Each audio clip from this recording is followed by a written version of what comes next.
جناب علی خوش آمدید کہتے ہیں آپ کو ایک بار پھر ہماری نشریات میں علماء کرام کے ساتھ ہماری یہ نشست ہوتی ہے. جناب قبلہ مفتی سہیل امجدی صاحب، جناب مولانا ڈاکٹر اکمل، میں معافی چاہتا ہوں، میں بہت جاگ کے جو ہے نا میرا دماغ اس وقت جو ہے نا بہت شدید اس وقت نیند کی ضرورت ہے.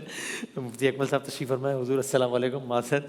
جناب قبلہ ڈاکٹر محمد رضا داؤدانی صاحب تشریف فرمائے. خوش آمدید کہتے ہیں دونوں کو، اور آپ کے سوالات لیتے ہیں اور علماء کرام کے جوابات لیتے ہیں انشاءاللہ. چلائیں پہلا سوال چلائیں جی. السلام علیکم، میں آزاد کشمیر سے بول رہی ہوں. میرا سوال ہے کہ عید کے اگلے دن جو 6 روزے رکھے جاتے ہیں ان کی فضیلت کے بارے میں بتا دیں. جی صحیح ہے. وہ رمضان کے بعد کے نوافل روزوں کے حوالے سے کافی سوالات آتے ہیں اس میں. بسم اللہ الرحمن الرحیم. نبی کریم صلی اللہ علیہ وسلم ارشاد فرماتے ہیں کہ جس نے رمضان کے روزے رکھے اور پھر شوال کے 6 روزے رکھے تو گویا کہ اس نے پورے سال روزے رکھے. واہ. اس کی وجہ یہ ہے کہ ایک روزہ ایک نیکی 10 کے برابر ہوتا ہے، تو 30 کے 600 ہو جائیں گے، اور یہ 6 مل کے 60، 360 تقریباً دن اسلامک بنتے ہیں. اسی لیے بعض لوگ یہ سوال کرتے ہیں کہ اگر جو ہمارے رمضان کے روزے قضا ہو گئے، کیا ہم یہ 6 شوال کے روزوں میں نفل کی اور ان دونوں کی نیت کر کے ایک ساتھ رکھ سکتے ہیں کہ نہیں؟ صحیح. تو ایک ساتھ نہ رکھیں. ویسے تو یہ نیتیں مل سکتی ہیں بعض جگہوں پر، لیکن یہاں نہ رکھیں، کیونکہ 30 روزے علیحدہ، 6 پھر مل کے پورے سال کے بنیں گے، تب یہ فضیلت حاصل ہوگی انشاءاللہ. ٹھیک ہے، اوکے. خواتین بھی رمضان میں جو روزے رہ جائیں تو وہ اس میں اگر یہ ملائیں نہیں، علیحدہ رکھیں. ٹھیک ہے. کہ قضا علیحدہ رکھیں، شوال کے 6 علیحدہ رکھیں. ٹھیک ہے. آپ نے شاید عرض کیا تھا کہ فقہ جعفریہ میں یہ ہے کہ نہیں، اگر کچھ روزے قضا ہیں تو پہلے وہی رکھے جا سکتے ہیں، نوافل نہیں رکھے جاتے، ایسا ہی ہے؟ الرحمن الرحیم. جی ہاں بالکل، اصول ہمارے یہاں یہی ہے کہ اگر قضا روزے کسی کے اوپر ہیں تو وہ پہلے قضا روزے رکھے، اور مستحب روزوں کی باری اس کے بعد آئے گی. چاہے وہ خواتین کے معمول کے روزے خواتین کے. تو یہ کہ یہاں پر جو 6 روزوں کی تاکید ہے، پہلی بات تو یہ کہ ظاہر ہے کہ عید کے جو 3 دن ہیں ان کو گزارنے کے بعد کی بات ہو رہی ہے. عید کے تینوں دن فقہ جعفریہ میں روزے کی پہلے دن تو روزہ رکھنا حرام ہے، لیکن یہ کہ باقی 2 دن کے اندر بھی تاکید یہ ہے کہ یہ کھانے پینے کے دن ہیں، ان کے اندر روزہ نہ رکھے جائیں. ٹھیک ہے. پھر اس کے بعد جو 4 شوال کی تاریخ آتی ہے اس سے 6 دن اگر روزہ رکھتے ہیں تو اس ثواب کو حاصل کرنے کے لیے، کہ جیسا کہ مفتی صاحب نے بھی ارشاد فرمایا. اور پھر اس کے بعد یہ ہے کہ اگر کسی کے قضا روزے ہیں تو اس کو قضا ہی رکھنے ہیں، وہ مستحب روزے نہیں رکھ سکتا، اور ہمارے مکس بھی نہیں ہو سکتا. ٹھیک. یعنی اس کے اندر ان کے درمیان جم کر دیا جائے، دونوں روزوں کی نیت ہو جائے، یہ نہیں ہوگا. ٹھیک ہے. قضا روزے ہی ہوں گے اور مستحب روزے الگ رکھے جائیں گے. ٹھیک ہے، بالکل ٹھیک ہے. اگلا سوال چلائے گا. اور میرا سوال یہ بھی ہے کہ میرے دوست ہیں، روزہ رکھتے ہیں، سارے روزہ رکھ رہے ہیں، وہ روزہ تو رکھتے ہیں، مطلب ایک بھی نماز نہیں پڑھتے، روزہ بس رکھتے ہیں، تو کیا ان کا روزہ قبول ہو جاتا ہے؟ اچھا ٹھیک ہے. میں سوال وہ کہہ رہے ہیں میرے دوست روزہ رکھتے ہیں اور سارا دن سوتے ہیں، عبادت بھی نہیں. اچھا مجھے آپ کی آواز سے لگ رہا ہے کہ آپ نے بھی سوتے ہوئے میسج بھیجا ہے ویسے معذرت کے ساتھ، تو آپ بھی اس وقت سو ہی رہے ہیں میرا خیال سے. آپ کو دوستوں کی عادت لگ گئی ہے آپ کو بھی. تو یہ کہہ رہے ہیں دوست میرے روزہ رکھتے ہیں اور سارا دن سوتے ہیں، تو ان کا روزہ ہوگا کہ نہیں ہوگا؟ یہ کوئی ٹینشن ہے، تھوڑا سا ذرا بتا دیں. جی روزہ تو فرضیت ادا ہونے کے اعتبار سے ادا ہو جائے گا، صحیح، لیکن اس کی روحانیت اور برکت جو ہے وہ حاصل نہیں ہوگی، کیونکہ سارا ٹائم سوتے رہیں گے، نمازیں بھی قضا ہوں گی اس میں. ہاں. اور پھر روزے کی اصل یہ ہے کہ ذرا ضعف محسوس ہو، کمزوری محسوس ہو، بھوک ہو، تاکہ نفس مغلوب ہو اور اس کے اثرات پھر آئندہ زندگی پہ مرتب ہوں. جتنا روزہ سہل اور آسان ہوگا اتنے ہی پھر آئندہ اس کے اثرات کم سے کم ہم تک پہنچیں گے. اس لیے گزارش یہی ہے کہ اکثر جاگ کر، ضرورت نہ ہو، بہت ہی کوئی مطلب مجبوری ہو تو الگ بات ہے، ورنہ جاگ کر اور کم کھا کر تاکہ بھوک محسوس ہو روزہ گزاریں، اور عبادات پوری اختیار کریں، مطلب نمازیں وغیرہ پڑھیں، ورنہ روزہ ہو تو جائے گا لیکن برکت سے محروم رہیں گے. ٹھیک ہے.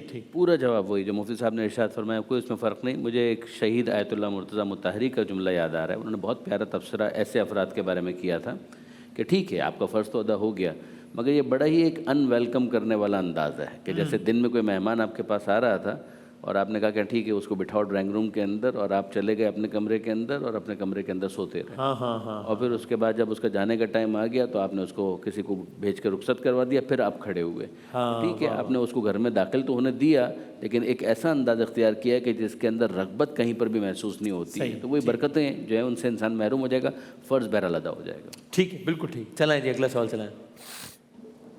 السلام علیکم. وعلیکم میرا السلام. علماء کرام سے یہ سوال ہے کہ جب بھی میرے اور میری ساس کے درمیان کوئی تلخی ہو جاتی ہے تو وہ فوراً یہ کہہ دیتی ہیں کہ مجھ سے بہت بڑا گناہ ہو گیا ہے کہ میں تمہیں بہو بنا کر لائی ہوں. تو علماء کرام میری رہنمائی فرمائیں کہ کیا ان کا یہ کہنا درست ہے؟ کیا ہو گیا؟ نہیں ساس سے جب بھی تلخ کلامی ہو جاتی ہے میری تو ساس یہ کہتی ہے مجھ سے بہت بڑا گناہ ہو گیا تم کو بہو بنا کے، تو کیا ساس کا یہ کہنا درست ہے؟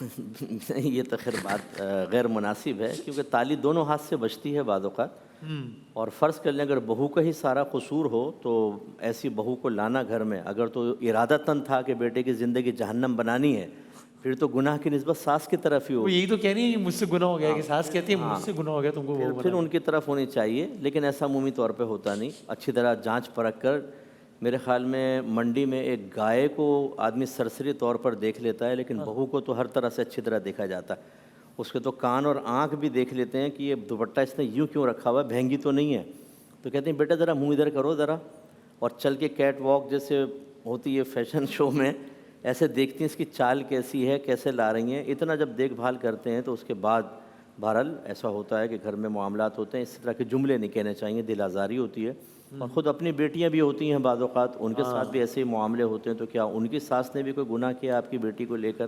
اس طرح کے جملے نہ کہا جائیں۔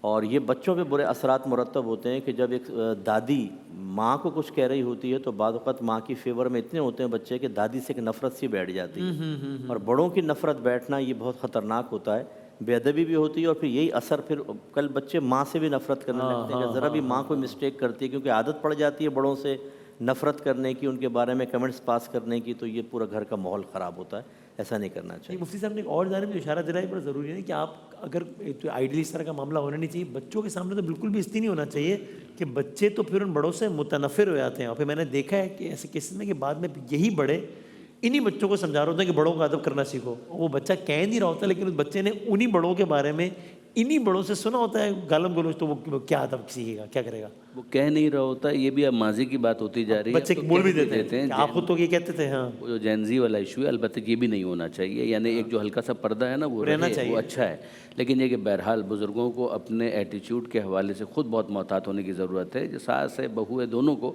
اس بارے میں بہرحال بہت غور کرنا چاہیے کہ ہم آئیڈیل دنیا کے اندر نہیں ہیں، کچھ نہ کچھ کمی تو رہے گی، ہمیں پورا پیکیج لینا ہوتا ہے۔ جب آپ مثال کے طور پہ کہیں ہوٹل کے اندر ریسٹورنٹ میں بھی جاتے ہیں نا، دسترخوان پر کچھ چیزیں آپ آرڈر کرتے ہیں تو ان میں ایک دو چیزیں ایسی ہوتی ہیں جو آپ کو بہت اچھی لگتی ہیں، کچھ ایسی چیزیں ہوتی ہیں جو اچھی نہیں لگتی ہے، مگر بہرحال آپ نے پوری چیز آرڈر کی ہے اور پوری چیز کی ذمہ داری آپ کو لینی ہوتی ہے کہ یہ میں نے آرڈر کیا ہے، تو جب اس میں آپ ایک ذمہ داری لیتے ہیں تو فرض کیجئے بہو ہے، کچھ کمی ہے، آپ بڑے بن کر اس کمی کو پورا کر دیجئے، کوشش کریں کہ اس کی تربیت ہو جائے۔ اسی طرح سے اگر بہو ہے، اس کو محسوس ہوتا ہے کہ میری ساس ویسی نہیں ہے کہ جیسے میری ماں تھی، تو ٹھیک ہے، فرض کیجئے آپ کی ماں کے اندر اگر یہ کمی ہوتی تب بھی آپ نے تحمل کرنا ہی تھا نا، برداشت کرنا تھا، یہاں پر تحمل کر لیجئے، برداشت کر لیجئے، اسی طریقے سے چلے گا۔ آئیڈیل سچویشن یہاں پر بھی نہیں ہوگی، کہیں پر بھی نہیں ہوگی، کسی آفس کے اندر بھی نہیں ہوگی، آپ نوکری نہیں چھوڑ دیتے، اسی طرح سے گھر چھوڑنا بھی کوئی آپشن نہیں ہے۔ مناسب، بالکل ٹھیک ہے، بالکل ٹھیک۔ اگلا سوال چلائیں جی۔ السلام علیکم، میرا نام عمیر ہے، میں آسٹریلیا میں رہتا ہوں۔ ہاں سوال یہ ہے کہ اگر سوئمنگ کرتے میں غلطی سے پانی حلق کے سے چلا جائے تو پھر کیا روزہ برقرار رہے گا یا ٹوٹ جائے گا؟ مفتی صاحب، آسٹریلیا میں سوئمنگ کے مطلب کہیں بھی سوئمنگ کے دوران پانی منہ میں چلا جائے تو کیا ہوگا؟ جی ہاں، دیکھیں ہمارے نزدیک تو ویسی سوئمنگ حالت روزہ میں مکروہ ہے، کیونکہ اس میں امکان ہوتا ہے کہ غلطی خدا نخواستہ چلا جائے، تو ایسا کوئی بھی اقدام کرنا کہ روزہ ٹوٹنے کا خطرہ پیدا ہو، اس کو مکروہ قرار دیا، اور یہاں تو صراحتاً کہا کہ حلق سے نیچے اتر گیا تو روزہ بریک ہو جائے گا۔ ٹھیک ہے، بنیادی طور پہ یہی مسئلہ ہے ہمارے یہاں بھی کہ اگر حلق سے نیچے چلا گیا تو روزہ باطل ہو جائے گا، اور سوئمنگ کرنا اٹ سیلف کئی فقہا کے نزدیک تو ویسے ہی روزے کو باطل کر دیتا ہے، مگر آیت اللہ سیستانی اس کو مکروہ ہی کہتے ہیں، وہ فرماتے ہیں کہ بہت شدید مکروہ ہے، لیکن یہ کہ بہرحال اگر حلق سے نیچے چلا گیا تو پھر تو روزہ احتیاط کا ہی مشورہ ہے روزے کے دوران سوئمنگ ایوائڈ کا ہی کریں۔ مشورہ ہے۔ صحیح، چلائیں جی اگلا سوال چلائیں۔ علیکم، میں بہاولپور سے ہوں اور میرا یہ سوال ہے علماء سے کہ میری والدہ 1.5 سال سے دماغی مرض میں مبتلا ہیں، یعنی کہ ان کی جو پاسٹ تھاٹس ہیں وہ ان کو یاد ہیں، لیکن جو پریزنٹ میں جو کچھ ہو رہا ہے ان کو کچھ نہیں پتا، اس کے لیے کوئی وظیفہ بتا دیں۔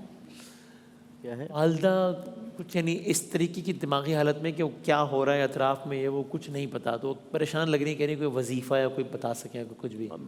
اس میں جو ذہنی حاضری کے لیے اکابری نے لکھا ہے کہ فجر کی نماز کے بعد سورہ علم نشرح 3 مرتبہ پڑھ کر دم کریں. اچھا. اور باقی یہ کہ میڈیکل علاج جیسے آج بھی آپ کو ایک پروگرام کر رہے تھے جی ابھی کر رہے تھے برین کے متعلق، اس طرح کے کوئی اسپیشلسٹ قسم کے لوگ ہوں ان کو ذرا ان سے ٹریٹمنٹ کروائیں، بہتری ہو جاتی ہے. ہم لوگ اپنے ٹوٹکے کرتے ہیں، ادرک کی چائے پلا دی، لونگ ڈال دی اس میں 2 کہ شاید دماغ آ جائے گا دوبارہ. تو اس طرح کے ٹوٹکے کرنے میں کوئی حرج تو نہیں ہے، لیکن بہرحال جو اس فیلڈ کے لوگ ہیں ان سے مشورہ کریں. میڈیکل سائنس نے بڑی ترقی کر لی ہے، بعض اوقات تو حیرت انگیز چینجنگ آ جاتی ہے آدمی کے اندر، لیکن ہم اس طرف جا نہیں رہے ہوتے. تو یہ والدہ کو چیک کرائیں، اللہ بہتر کرے گا انشاءاللہ. جی وظیفے کی حد تک اور جو مشورہ انہوں نے دیا بالکل میں اس کی تائید کروں گا، ایسا ہی کریں، وہ بہت اچھا مناسب. ایک آخری ایک ویڈیو چلا دیں، بس ہم 1 منٹ رہ گیا، بس جلدی سوال کر لیتے ہیں. بس آخری علماء کرام سے گزارش ہے کہ یہ بتائیں جمعے کی نماز کی ٹوٹل رکعتیں کتنی پڑھنی چاہیے؟ ٹھیک ہے سر، ابھی بتائیں. آپ تو ناراضی ہو گئے، بہت غصے میں میرا خیال ہے. میرا خیال ہے بتائیں، فوراً بتائیں، بہت غصے میں. لیکن اس میں ترتیب ہمارے نزدیک یہ ہے، پہلے 4 سنت ہیں، پھر 2 فرض، پھر 4 سنت، پھر 2 سنت، پھر 2 نفل. ٹھیک ہے، اس طریقے سے ترتیب. ٹھیک. 2 خطبے ہیں، 2 رکعت نماز ہے جو جماعت کے ساتھ پڑھی جائے گی. نماز جمعہ کل اتنی سی ہے. ٹھیک ہے. دیکھیں آپ کے سوال سے زیادہ مختصر جواب دیا ہے، اتنا بڑا تو سوال تھا آپ کو میں. اور جو لہجہ بھی بہت، شاید آپ نے روزے کے ٹائم پہ بہت کوئی افطاری میں 3-4 گھنٹے رہتے تھے شاید. بہت شکریہ علماء کرام کا، بہت شکریہ. ہم آتے ہیں بریک کے بعد دوبارہ حاضر ہوتے ہیں انشاءاللہ.